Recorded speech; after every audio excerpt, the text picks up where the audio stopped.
Right here at the new Wilkes-Barre area stadium, crowds came out to cheer on their favorite game. Fox 56's Jake Sarwar is live from Culpmont with more information on what's happening. Jake, what are you learning now?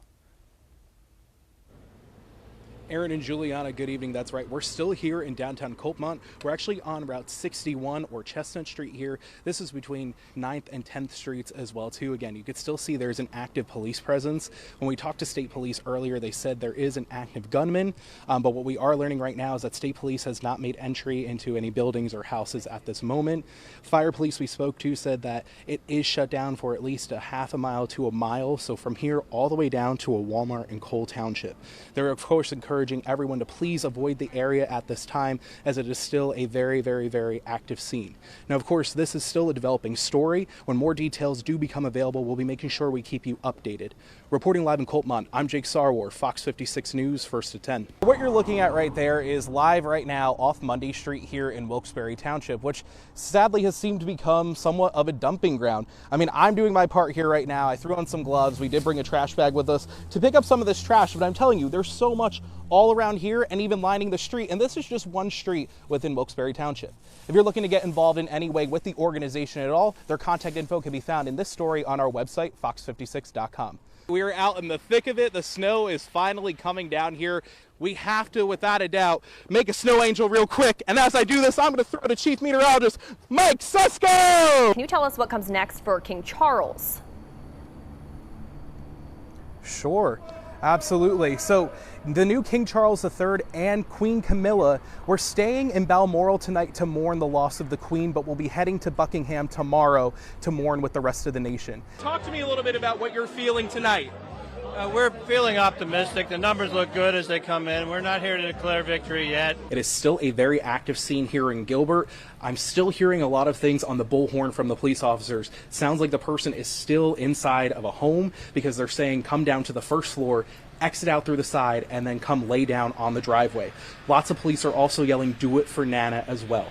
Again, this is still an active scene here in Gilbert. We're going to continue to keep you updated here on air and online at fox56.com in the coming hours and days. Earlier today, I spoke with a family friend and a former high school associate principal who gave me a little bit more insight into Kohberger. As 2023 kicks off, we're learning more about the past of Brian Kohberger. Kohberger was arrested at his parents' home in the early hours of the morning on Friday, December 30th. He is now known as the primary suspect in the murder of 4 Idaho college students. As Kohberger awaits his extradition hearing, I had the chance to speak with Noah Smith, a family friend who tells me that it was out of the ordinary to hear what had happened. I was with my mom when I found out, and obviously she was shocked. She was, almost desperate in a way. Just the fact that it's him and that I know him, and just how calm and peaceful he's always been. It was very shocking to hear and to see. Smith tells me that he had always known Kohberger to be a friendly face and would often be at each other's houses for dinner, grab drinks, and Kohberger was even in Smith's mom's wedding last year. Smith says that the last time he saw Kohberger was about a year ago when their families went out for a drink. And we spent a nice night together. It was fun. We had a good time. We talked to Brian a little bit about what he was doing in school and what he was looking to do in the future. After talking with Smith, I spoke with Robert Hines. Hines served as the associate principal at Pleasant Valley High School, whose role included overseeing disciplinary action, and tells me that Kohberger was not a student who stuck out as bad. If he did get in any kind of discipline, it was for late to classes and things like that. Nothing serious. I don't remember. I usually would remember if I suspended people. And he didn't come across, when I saw his picture in the yearbook, I didn't recognize him. Hines is a father of 3 daughters who have lived in college residences or apartments and says that the situation shocked him because such a horrible thing had happened in a college setting. Behind me here is the Monroe County Courthouse, where tomorrow Kohberger has an extradition hearing. Fox 56, of course, will be there, and we'll be keeping you updated here on air and online throughout the day. 14-year-old Joan Diamond left her home after dinner in June of 1969 and then never returned. Now today, nearly 54 years after her disappearance, the Luzerne County Coroner's Office has declared her death a homicide. Pennsylvania State Police Troop P held a briefing Tuesday afternoon regarding the investigation into the disappearance of 14-year-old Joan Marie Diamond. Lead investigator, Trooper Andrew Morgantini, says that after finding Diamond's remains, a further analysis was conducted and a manner of death is now known.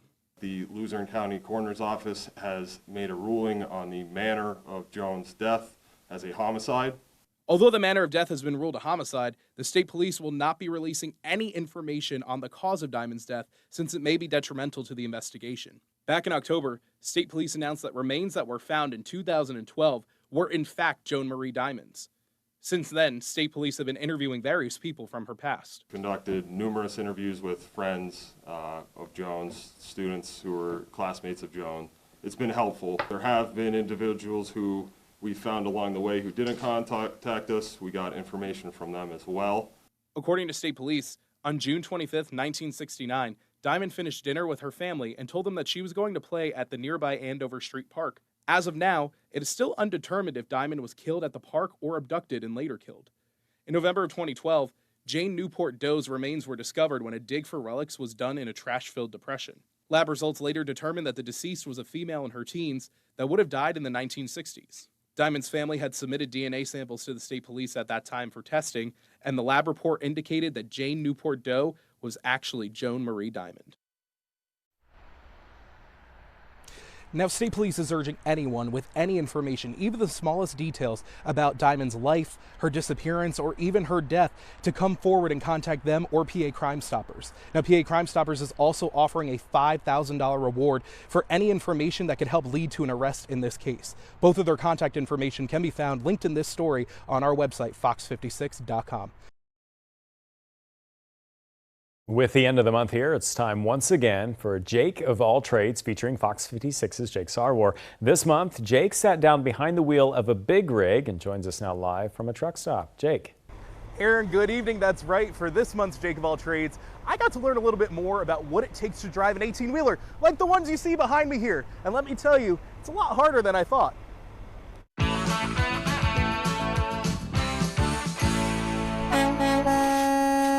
Tractor trailers, 18-wheelers, big rigs, whatever you may call them, have been essential in the United States since the creation of roadways.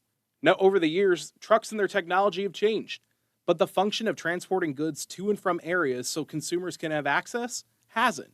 Over the pandemic, trucking continued to be vital, delivering necessary PPE equipment, groceries, and so much more. I wanted to see what it takes nowadays to drive one of those big rigs, so I headed over to the Fortis Institute, where I met Frank Tunis, the CDL program director. Frank has over 40 years experience as a trucker, so I knew I was in good hands. Before getting behind the wheel, Frank explained that truck driving can be challenging. They don't stop as quickly as cars. They don't start as quickly as cars. They take up a lot more room. They need more room to make turns. After Frank explained more about the industry, it was my turn to give it a shot. I will be using both an automatic and standard transmission truck during my lesson. The first step would be to complete a pre-trip, which consists of checking things like lights, turn signals, fluids, and even the air brake system. But due to timing, the Fortis instructors completed it beforehand. As I entered the truck, Frank began to explain to me what each of the gauges and buttons do. So again, through your training, you'd learn that this is your tractor brake for parking, this is your trailer. Okay. Two separate ones, one for the truck, one for the trailer. In no time, I was hitting the clutch and driving the truck through part of the practice course. A little more left. There you go. Hold it there. Okay. Keep that little bit of left in because we want, there you go. Now straighten it out. This is a lot harder than I thought. Right. Even though I had driven a standard transmission car before, the pressure was on in this big rig, even to the point of almost stalling. After learning the standard, it was time to move on to the automatic, which made me feel more comfortable. Frank had me start up the truck and we were off. Nice. Like a car. Just like a car. As I began to drive around the parking lot, I had to make sure I did not hit any of the other trucks or even people.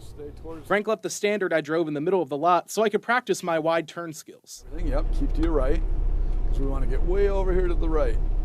It was riveting getting to drive the big rig, but I'm happy that I only did it in a parking lot, because I may or may not have hit a cone in the process. You don't want to be a cone killer. Oh, we're a cone killer! We're a cone killer! No! No, we're a cone killer! Okay, so I did hit a cone. But I'm happy that Frank allowed me to redeem myself. There you go. We missed it! Before shutting down the truck, Frank had me back next to the other tractor trailers as if I was parking for the night at a truck stop.